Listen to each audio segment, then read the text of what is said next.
Good morning to all. Daily MCQ session में आप सभी लोगों का स्वागत है।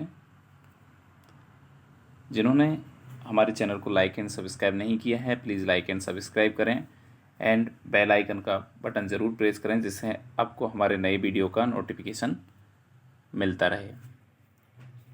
Question number 66, most effective and safe way to administer chemotherapy drug is Y.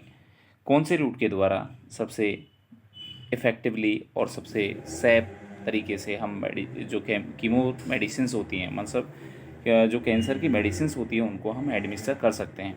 ऑरल route, any parenteral route, intraosseous route या central venous catheter. तो oral जब रूट से हम कैंसर की मेडिसिन या कीमोथेरेपी को जब पेशेंट के अंदर एडमिनिस्टर करते हैं, तो इससे हमारे जीआई सिस्टम के कैंसर होने का जो है मेन कारण होता है। मोस्टली इसमें क्या देखने को मिलता है, आपको ओरल कैंसर पेशेंट को डेवलप हो जाता है इस कीमो की वजह से। और हम अदर पेरेंटल रूट की जगह हम आईवी मेथड यूज़ करते हैं मोस्टली, और आईवी में भी सबसे ज़्यादा, क्योंकि ये इरिटेटिंग मेडिसिन होती हैं, इसलिए पेरिफेरली मेथड को यूज़ ना करके हम सेंट्रल वीनस वाला जो मेथड होता है उसको यूज़ करते हैं, सेंट्रल वेन को यूज़ करते हैं। तो सेंट्रल वीनस कैथेटर के माध्यम से हम मोस्ट इफेक्टिवली और मोस्ट सेफली जो है कीमो मेडिसिन को एडमिनिस्टर कर सकते हैं किसी भी पेशेंट के अंदर। तो बढ़िया आंसर होगा आपका central venous catheter. Next question, हम थोड़ा सा रूट ऑफ एडमिनिस्ट्रेशन को देखें। तो रूट ऑफ एडमिनिस्ट्रेशन में सिस्टेमिक मेथड होता है, लोकल मेथड होता है। इसमें आपको थोड़ा सा देखना है, कुछ चीज़ें हैं जिनको मैं बताना वाला हूँ आपको स्पेशली। देखो बेटा, हम याद रखते हैं कि अगर मैं बात करूँ जो सिस्टेमिक मेथड की, तो सिस्टेमिक मेथड जो है दो तरीके से हम बात करते हैं। या तो हम इंटरल मीन्स हम जीआई माध्यम से दे रहे हैं, या हम जो दे रहे हैं पेरेंटल किसी भी इन्वेजन के माध्यम से दे रहे हैं, वो सारा सिस्टेमिक होता है। जैसे कि ओरल की बात करूँ, सबलिंगल की बात करूँ या रेक्टल की बात करूँ, ये सारे के सारे इंटरल में आते हैं, पेरेंटल में ना आके इंटरल में आते हैं। ये सिस्टमिक रूट होता है। तो अगर आपसे पूछ लिया जाए कि बताओ रेक्टल इज किस टाइप का मेथड है, इंटरल है, पेरेंटल है, टॉपिकल है, डीपर टिश्यू है, तो कौन सा मेथड होगा? तो इज ए इंटरल मेथड। तो इस तरीके का अगर आपसे कभी क्वेश्चन पूछा जाए तो आप गलत कर सकते थे यहाँ पर। तो अभी इनको अच्छे से समझ के गलत नहीं करना है। सिस्टेमिक मेथड है, सिस्टेमिक भी दो तरीके के हैं, एक इंटरल है और दूसरा पेरेंटल है। तो इंटरल में आता है रेक्टल मेथड, जीआई क्लियर। दूसरा पेरेंटल। पेरेंटल में अगर बात करें, इनहेलेशन आता है, इंजेक्शन आता है, ट्रांसडर्मल आता है। इंजेक्शन और ट्रांसडर्मल को आप इजीली कर पाएंगे, बट अगर आपसे पूछ लिया जाए कि inhalation is a method of local systemic, local method है या डिपर टिश्यू है, टॉपिकल है, पेरेंटल है, तो इस तरीके से अगर आपसे क्वेश्चन पूछा जाए तो आप हो सकता है कुछ गलत आंसर कर दें। इसलिए आप समझें कि inhalation is a method of parenteral route. Parenteral route का ही मेथड होता है आपका इनहेलेशन मेथड। तो ये दो रूट हैं जिनको समझाने के लिए मैंने ये सारा चार्ट आपके लिए यहाँ पर लगाया है, जिससे आप इन दो क्वेश्चंस को यहाँ से क्लियर करें। दूसरी चीज़ है इंट्रावीनस। आप समझते हैं muscular, subcutaneous, intra arterial, intra articular. Articular means होता है जॉइंट के अंदर, ठीक है ना। जब आप इंजेक्शन जॉइंट के अंदर लगाते हैं तो इसे इंट्रा आर्ट्रिकुलर मेथड बोला जाता है। एक होता है इंट्रा आर्ट्रियल, दोनों में कंफ्यूज ना हो। आर्ट्रियल मीन्स ये मेथड है आपका आर्टरी वाला मेथड है, और इंट्रा आर्ट्रिकुलर मीन्स आपके जॉइंट वाला मेथड है। इंट्राथीकल, इंट्राथीकल मीन्स होता है स्पाइनल कॉर्ड में। जब आप किसी मेडिसिन को डायरेक्टली इंजेक्ट करते हैं स्पाइनल कॉर्ड के अंदर तो इसको बोलते हैं इंट्राथीकल। एक होता है इंट्राओसियस। इंट्राओसियस मीन्स होता है कि जब किसी मेडिसिन को आप सीधा बोन मैरो में जब एडमिनिस्टर करते हैं तो इसे इंट्राओसियस बोलेंगे। तो ये कुछ मेथड्स हैं जो आपको याद रखने हैं। नेक्स्ट क्वेश्चन पे आते हैं हम। Question number 61, all are the example of malignant tumour except. Except भी लगा हुआ है, ये यहाँ पर जोड़ लें, गलती से रह गया है, ठीक है ना। तो all are the example of malignant tumour except, किसको छोड़ के सारे के सारे जो टाइप हैं वो आपके मैलिग्नेंट टाइप है। मीन्स आपको क्या छांटना है यहाँ पर, आपको बेनाइन ट्यूमर को यहाँ पर आइडेंटिफाई करना है। देखो ल्यूकेमिया सबको पता है कि ये ल्यूकोसाइट का कैंसर है और ये कैंसर है, ठीक है ना, कन्फर्म है। दूसरा फाइब्रोसार्कोमा। देखो ओमा लगने से ये नहीं होता कि हर कैंसर, ये कैंसर नहीं होगा, बेनाइन ट्यूमर होगी। मोस्ट कॉमन जो हम वर्ड यूज़ करते हैं, ओमा वर्ड यूज़ करते हैं, वो हम बेनाइन ट्यूमर के लिए यूज़ करते हैं। बट इस तरीके के क्वेश्चन पूछे जाएंगे, क्योंकि देखो तीनों वर्ड में यहाँ ओमा लगा हुआ है, तो छांट पाना थोड़ा मुश्किल हो जाएगा आपके लिए। तो हम देखते हैं। फाइब्रोसार्कोमा इज ए टाइप, सार्कोमा लगा हुआ है तो कंफर्म हो गया कि कैंसर होगा, ये तो मैलिग्नेंट ट्यूमर है। और फाइब्रो मतलब कि फाइब्रस जो टिश्यू होते हैं, फाइब्रस जो आपके कनेक्टिव टिश्यू हैं, उनका जो कैंसर होता है उसे हम फाइब्रोसार्कोमा बोलते हैं। ल्यूकेमिया आपको पता ही है। और लिम्फोमा, कल भी मैंने बताया था लिम्फोमा के बारे में। लिम्फेटिक सिस्टम का जो आपका ट्यूमर्स होती है, कैंसर होता है, उसे हम लिम्फोमा के नाम से जानते हैं। तो ये भी एक कैंसर है। लियोमायमा, अब कल मैंने एक चीज़ आपको बताई थी, एक मायोमा पढ़ाया था। मायोमा मीन्स था कि गांठ बन जाती है किसके अंदर, आपकी यूट्रस के अंदर, जो नॉन मैलिग्नेंट ग्रोथ होती है चाइल्ड बियरिंग एज के अंदर, फीमेल्स के अंदर क्या होती है, बिनाइन ग्रोथ या बिनाइन ट्यूमर का फॉर्मेशन हो जाता है, जिसे हम मायोमा बोल सकते हैं, या इसको हम लियो मायोमा बोल सकते हैं, या एक वर्ड और बोलते हैं बेटा, यूट्राइन फिब्रोइड।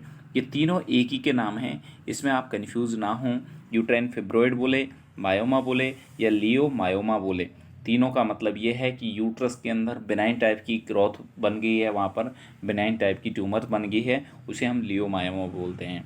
दूसरी होती है लियो मायोसार्कोमा।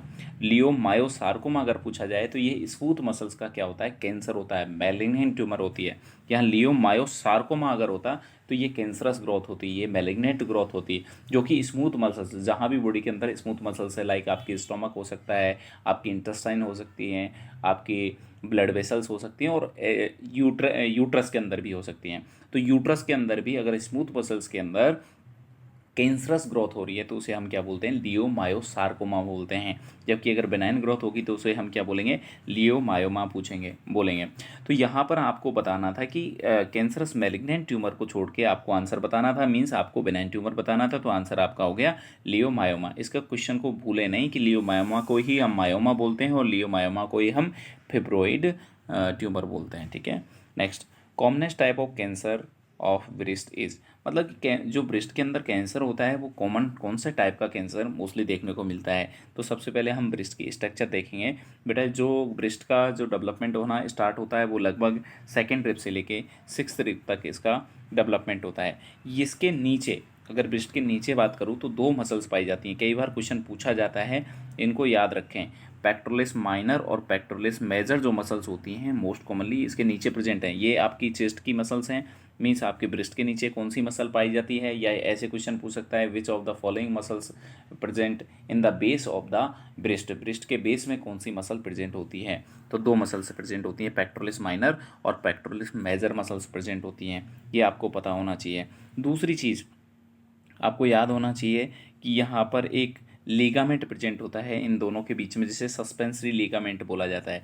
तो आपसे क्वेश्चन पूछा जाएगा कि which of the following are related to the breast, और ऑप्शन दिया जाएगा ब्रॉड लीगामेंट, और मतलब बहुत सारे लीगामेंट्स के आपको नाम दिए जाएंगे। ठीक है, और उनमें से आपको छांटना होगा कि कौन सा लीगामेंट है जो कि आपकी ब्रेस्ट से संबंधित है। तो ब्रेस्ट से संबंधित जो लीगामेंट का नाम होता है वो होता है आपका सस्पेंसरी लीगामेंट। ये तो आपके कुछ क्वेश्चन से हैं जो एक्स्ट्रा हैं, और अब यहाँ से समझिए कि अपना क्वेश्चन क्या है।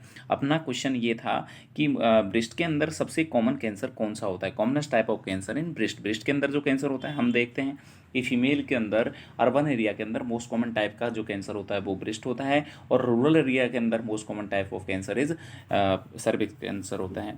ठीक है, अब ब्रेस्ट के और ऑल ओवर वर्ल्ड की बात करें तो फीमेल्स के अंदर सबसे ज़्यादा ब्रेस्ट कैंसर होता है। तो ब्रेस्ट में किस पार्ट में होता है, तो ब्रेस्ट में भी देखेंगे हम। देखो बेटा, आपको दिख रहा होगा ये बहुत सारे लोब्यूल्स हैं, इसके अंदर बहुत सारे लोब्यूल्स हैं। ठीक है, और लोब्यूल्स में एक ये जो डक्ट बनी हुई हैं ये डक्ट होती हैं। तो ये लेक्टिफेरस डक्ट प्रेजेंट हैं यहाँ पर, और ये यहाँ पर जाके निपल से जुड़ रही हैं। ये फैट है बीच में, फीट लेबुल्स हैं। ठीक है, तो इस तरीके से ये स्ट्रक्चर होती है। तो सबसे ज़्यादा जो कहीं कैंसर होता है तो वो आपका कैंसर सबसे ज़्यादा किसी पार्ट को अफेक्ट करता है, तो कौन सा हो सकता है। तो आप आंसर करेंगे सबके सब, बट मैं बता देता हूँ आपको, यहाँ पर होता है सबसे ज़्यादा डक्टल कार्सिनोमा।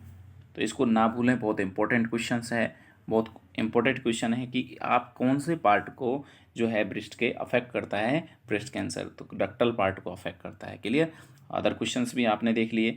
तीसरी चीज़, एक क्वेश्चन और पूछा जाता है, यही पार्ट से पूछा जाता है। अगर इस तरीके से ऑप्शन ना देके अगर हम बात करें तो हम ब्रेस्ट को 4 पार्टों में डिवाइड कर लेते हैं, और 4 पार्टों में जब डिवाइड करते हैं तो ये अपर क्वाड्रेंट हो गया और ये लोअर क्वाड्रेंट हो गया। ठीक है ना, तो ये अपना मीडियल साइड का अपर क्वाड्रेंट है, ये आउटर अपर क्वाड्रेंट है, ये आपका जो है आउटर लोअर क्वाड्रेंट है, और ये आपका इनर टाइप या मीडियल जो है लोअर क्वाड्रेंट है। तो सबसे ज़्यादा जो कैंसर होता है अपर जो क्वाड्रेंट होता है और आउटर क्वाड्रेंट होता है। तो upper outer quadrant is a most common site for breast cancer. तो ब्रेस्ट कैंसर में सबसे ज़्यादा कॉमन साइट क्या है? अपर आउटर क्वाड्रेंट, इस साइट में होता है सबसे ज़्यादा। दूसरी चीज़ किस में होता है? तो डक्ट में होता है यहाँ पर, ठीक है। तो इसका क्वेश्चन का आपका आंसर मिल गया होगा। नेक्स्ट क्वेश्चन पर बढ़ते हैं हम। Question number 69, early sign of the cancer of the lungs. Lungs के कैंसर का अर्ली साइन सिम्टम क्या हो सकता है? तो इसमें haemoptysis, hoarseness of voice, paradoxical chest movement या परसिस्टेंट कफ। अब यहाँ पर बच्चे कंफ्यूज होते हैं, कई बार हीमोटाइसिस कर सकते हैं, हॉर्सनेस ऑफ वॉइस कर सकते हैं। तो बेटा देखो, हेमोटाइसिस जो है, ये हेमोटाइसिस का मीन्स होता है ब्लड इन स्पूटम। एक कंडीशन होती है हेमेटेमेसिस। हेमेटेमेसिस का मतलब होता है blood in vomiting. Hoarseness of voice जो आपको देखने को मिलती है, वो आपको देखने को मिलती है, अर्ली सिम्टम है ये भी, बट ये किस में देखने को मिलता है? लैरिंजियल जो कैंसर होता है, लैरिंग्स का जो कैंसर होता है, उसमें मोस्ट कॉमन जो है ये देखने को मिलता है आपको। पैराडॉक्स की डॉक्सिकल जो चेस्ट मूवमेंट देखने को मिलते हैं, वो आपको फ्लियल चेस्ट में देखने को मिलते हैं। जब एक सेगमेंट होता है आपकी रिब्स का, जब वो टूट जाता है, तो उस दौरान जब आप रेस्पायरेशन करेंगे, तो उस दौरान जो है आपके अपोजिट मूवमेंट होगा, जो टूटी हुई रिब्स हैं, जो सेगमेंट टूटा हुआ है उसका, ठीक है। उस कंडीशन को हम बोलते हैं पैराडॉक्सिकल चेस्ट मूवमेंट, जो मैं अपनी क्लास में बता चुका हूँ। और चौथा होता है परसिस्टेंट कफ। परसिस्टेंट जो कफ है, लगातार खांसी होना, लगातार खांसी उठना, और ये परसिस्टेंट रूप से जब देखने को मिलेगी, तो ये ही अर्ली साइन होता है बेटा कैंसर ऑफ लंग्स में।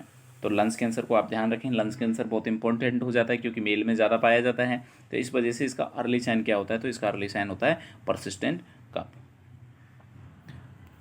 ठीक है। Next question, most accurate test to diagnose cancer of breast. सबसे एक्यूरेट टेस्ट बताइए diagnose the cancer of breast is. देखो, breast self examination, MRI, myelography या मेमोग्राफी। देखो बेटा, अब यहाँ पर क्या होता है, बच्चे खूब मतलब जम के पढ़ के आते हैं कि ब्रेस्ट सेल्फ एग्जामिनेशन, ठीक है।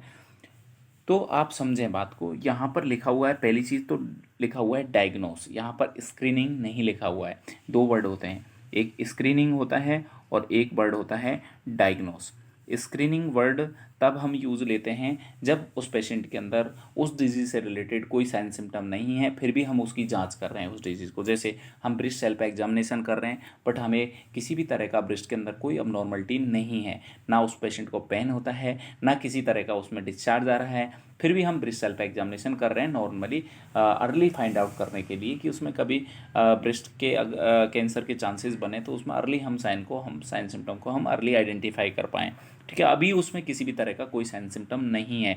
जब कोई साइन सिम्टम नहीं होता है और जब हम टेस्ट करते हैं, तो उसको हम स्क्रीनिंग टेस्ट बोलते हैं। और जब साइन सिम्टम प्रेजेंट होते हैं और फिर टेस्ट करते हैं, उस कंडीशन को हम क्या बोलते हैं?